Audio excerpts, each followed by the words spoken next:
네, 오늘은 여러분들 교과서 84페이지에 물체를 띄우는 힘을 배워보도록 하겠습니다. 여기에서는 액체나 기체 속에서 작용하는 부력이라는 걸 배울 거고요. 방향과 크기를 여러분들이 설명할 수 있으면 좋을 것 같고요. 그리고 그 크기를 측정하는 방법에 대해서 알아두면 좋을 것 같습니다. 여러분 영상을 먼저 보고 우리 84페이지에 있는 그 실험 영상인데요. 이 실험 영상을 먼저 보고 그 다음에 선생님이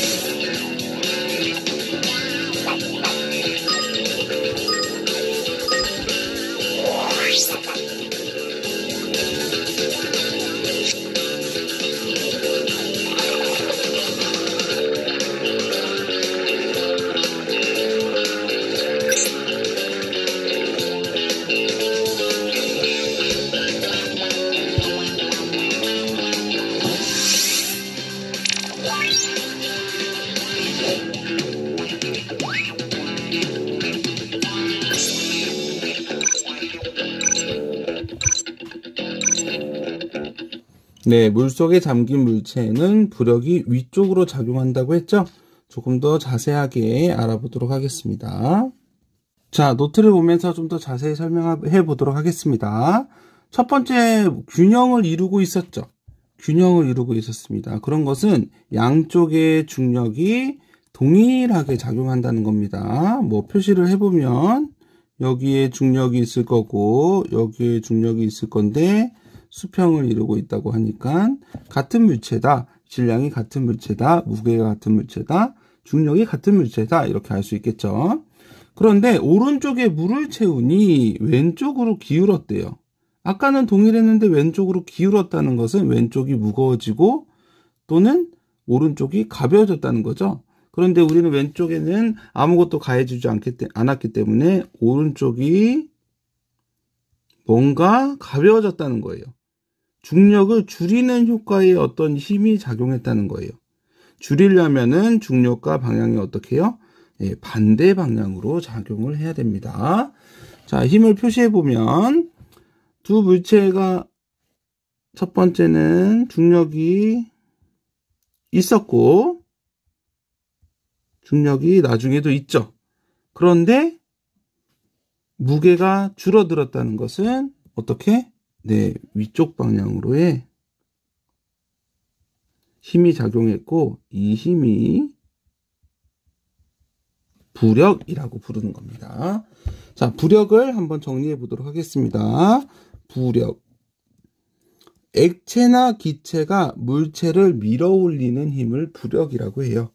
부력도 힘이기 때문에 힘의 3요소를 한번 알아보도록 할게요. 부력이라는 것은 누구한테 작용하냐? 액체나 기체에 잠긴 물체에 작용한대요. 잠겨 있어야 된대요. 방향은 어디냐? 중력을 줄이는 쪽이니까 중력의 반대 방향입니다. 반대 방향. 크기. 이쪽 부분은 좀 어려운데 차근차근히 알아가도록 할게요. 잠긴 부분을 더 크게 한다. 이따가 알아볼 거고요. 액체나 기체와의 밀도 차이가 증가해야 한다. 근데 나중에 알아야 돼요. 왜냐하면 밀도라는 개념을 여러분 2학년 때 가서 배우니까 이 밀도 차이가 증가해야지만 부력이 커지는데 그 부분은 좀 나중에 배우고요. 오늘은 잠긴 부분을 좀 보도록 하겠습니다. 자, 다음과 같은 그림이 있습니다. 공이 물 위에 떠 있어요. 그럼 공에 중력이 있겠죠, 당연히. 공의 중력이 있습니다. 그렇게 떠 있는 공을 손으로 쭉 누르면 들어갈 수 있죠. 그런데 여러분들 물 속에 있는 공을 눌러 봤겠지만 엄청나게 힘을 많이 가해줘야겠죠. 그렇죠. 자, 처음에는 요만큼만 부피가 잠겨 있었습니다. 그래서요, 여기에 해당하는 빨간색으로 할까요? 여기에 해당하는 부력이 이렇게 존재를 했었어요. 그런데 누르는 힘을 엄청나게 가했음에도 불구하고 중력이랑 같은 방향이랑 중력이랑 누르는 힘이 더해졌겠죠. 이 더해진 밤에도 불구하고 공이 떠오르려고 한다는 것은 공의 부력이 엄청나게 커졌다는 걸 알 수 있습니다. 그러면 처음 상태와 지금 손으로 누른 상태에 뭐가 차이가 있냐? 잠긴 부피의 차이가 있는 거예요. 공의 부피가, 잠긴 부피가 훨씬 늘어났기 때문에 그만큼 부력이 강하게 작용하는 겁니다. 그래서 여기 잠긴 부분이 더 커야 부력이 커진다. 이 부분을 이렇게 설명할 수 있고요. 자, 다음은 여러분들이 오해하고 있거나 아니면 잘 이해가 안 되는 친구들이 있는데요. 아까 말했듯이요. 부력이라는 것은 액체나 기체가 물체를 끌어올리는 힘이에요. 그래서 여기 지구에 있는 공기, 대기를요. 하나의 수족관으로 보시면 돼요. 오른쪽의 그림처럼. 자, 하나의 수족관에 담겨져 있죠? 물에 담겨져 있는 것처럼 여기는 지금 공기에 담겨져 있는 것들입니다. 그렇죠? 그래서 헬륨 풍선 위로 떠오르려고 하고 있으니까 부력이 어느 방향으로? 풍등도 위로 떠오르겠죠? 그 다음에 헬륨이 가득 찬 비행선도 위로 떠오릅니다. 다 윗방향인데 중력이 아랫방향인데 부력이 전부 다 중력의 반대 방향인 윗방향으로 작용하고 있다는 거 여러분들이 그 공기수조라고 생각을 하면 좀 더 이해가 잘 되실 거고요. 그리고 일반적으로 물 위에서 많이 볼 수 있겠죠. 엄청나게 무거운 철로 만든 베이지만 물에 떠오르고 있어요. 부력이 위로 작용하기 때문에. 사람은 가만히 있으면 물에 뜨지만 긴장하면 가라앉습니다. 그래서 구명조끼를 입어야지만 안전하게 물놀이를 할 수 있겠죠? 구명조끼의 부력이 위쪽으로 작용하기 때문에. 구명한이라고 해서 사람을 구하는 튜브라고 생각하면 되는데 얘도 마찬가지로 부력이 위쪽으로 작용해서 사람이 매달려도 가라앉지 않겠죠? 네, 부력이 전부 다 어느 방향이냐면 중력이라는 거에 반대 방향으로 작용을 하고 있다는 거 여러분들이 알 수 있을 겁니다. 자, 그러면 이번에는 부력의 크기를 측정해 볼게요. 자, 부력의 크기를 측정하는 이 원리를 잘 알아두시면 좋은데 부력이 중력의 반대 방향이래요. 즉 주력력을 줄여주는 것이죠. 그죠? 그래서 중력이 얼마만큼 줄어들었는지를 알면 부력을 측정할 수 있는 겁니다. 이러한 개념으로 해서 실험 영상이 있으니까 이걸 보도록 하겠습니다.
자, 실험을 통해서 부력의 크기는 물체 크기, 무게에서 물속에서 측정한 용수철 저울의 눈금을 빼면 부력의 크기가 된다고 했는데요. 그리고 또 잠긴 부피가 더 클수록 부력이 커지게 작용한다는 부분을 자세히 노트를 통해서 알아보도록 할게요. 자, 다음과 같은 실험이었어요. 10N이라고 할게요. 선생님은. 자, 10N이라고 하는 물체를 이렇게 용수철 저울에 담가서 측정을 했습니다. 그리고 모두 다 같은 물체를 사용해요. 그런데 두 번째 부분에서 용수철 저울의 저울 값이 줄어들어요. 그런 것은 부력이 작용했다는 겁니다. 그러면 줄어든 게 부력이기 때문에 줄어든 정도가 부력의 크기라고 말할 수 있어서요. 그 부력이라는 힘의 크기는 중력, 원래 무게죠. 원래 무게에서 용수철이 측정한 힘의 크기를 빼버리면 됩니다. 자, 위에서는 원래 10N이었는데 두 번째에서는 8N이 측정될 때, 그래서 2N이라는 값이 나오겠죠. 10N에서 8N을 빼니까. 그래서 2N이라는 부력의 값이 생깁니다. 자, 두 번째는요, 이거를 좀 더 많이 잠겨봤어요. 잠긴 부분이 증가하니까는 부력이 증가합니다. 왜냐하면 용수철 저울에 6N으로 찍히거든요. 6이라고. 원래는 10이었는데 6N이 찍혔기 때문에 부력이 4N으로 증가했다는 걸 알 수 있습니다. 아, 잠긴 부분이 증가하면 부력도 같이 증가하는구나. 잠긴 부피와 부력은 비례하는구나 라는 부분을 여러분들이 챙길 수 있어야 됩니다. 자, 부력의 크기는 측정된 용수철 저울 값이 있기 때문에 원래 중력 크기에서 빼주면 되는 거고요. 그리고 부력이라는 것은 많이 잠기면 많이 잠길수록 커진다는 겁니다. 다만 여러분들이 주의해야 될 것은요. 두 경우는 동일해요. 어디다 그릴까요?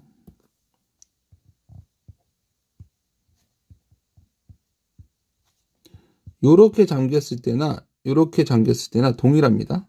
잠긴 부피는 같은 물체라고 했을 때 잠긴 부피를 말하는 거지 잠긴 깊이를 말하는 게 아닙니다. 알겠죠? 자, 그러면 여러분들 교과서 87페이지에 있는 그림인데요. 화물을 실지 않은 배와 화물을 많이 실은 배가 있습니다. 화물을 실지 않았을 때는 이렇게 많이 떠올라요. 왜냐하면 일단은 얘가 가지고 있는 중력이, 무게가 작습니다. 근데 화물을 많이 실으면 엄청나게 무게가 늘어나겠죠? 그죠? 그러면 배가 가라앉을 수밖에 없어요. 왜냐?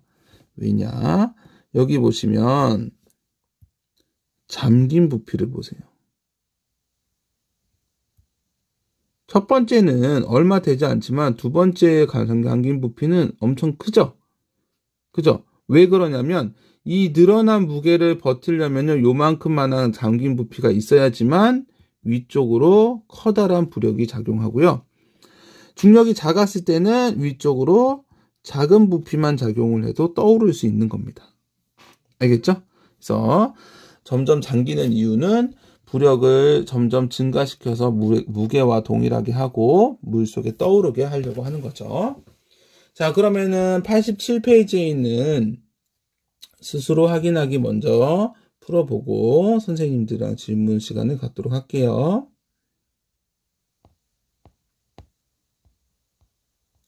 자, 87페이지. 기체나 액체가 물체를 위로 밀어 올리는 힘을 뭐라고 했죠? 그렇죠. 부력이라고 합니다. 부력. 2번. 물체를 물체 속에 넣으면 가벼워지죠. 이것은 부력이 어느 방향으로? 중력의 반대 방향, 위쪽 방향으로 작용하기 때문입니다. 자, 양팔 저울에 왕관과 금을 올려 수평을 이루게 한 다음에 물속에 넣었더니 다음과 같이 금덩어리 쪽으로 기울었다. 다음 중 부피가 더 큰 것을 고르고 까닭을 설명하시오. 자, 그러면 뭔 말이냐면 같은 금이에요. 이 왕관도 금입니다. 그 유레카 했던 아르키메데스의 유레카가 아니에요. 얘도 금이고 얘도 금이에요. 같은 금인데 왕관은 넓게 넓게 핀 겁니다. 얇게 만들기도 하고 화려하게 장식하기 위해서 같은 금의 양을 넓게 펴버렸어요. 그렇기 때문에 물 밖에서는 수평을 이뤘어요. 왜냐하면 물 밖에서는 뭐만 작용하냐면 무게만 보니까. 근데 물속에 들어오면은 금도 부력을, 왕관도 부력을 받겠죠? 그런데 이 작은 부피의 금을 넓게 펴가지고 왕관을 만들었기 때문에 왕관의 부피가 큽니다. 왕관의 부피가 크기 때문에 잠긴 부피가 커지고 부력의 크기도 더 커지는 겁니다. 알겠죠? 왕관이 금보다 왕관의 부피가 금보다 크기 때문에 물에 잠긴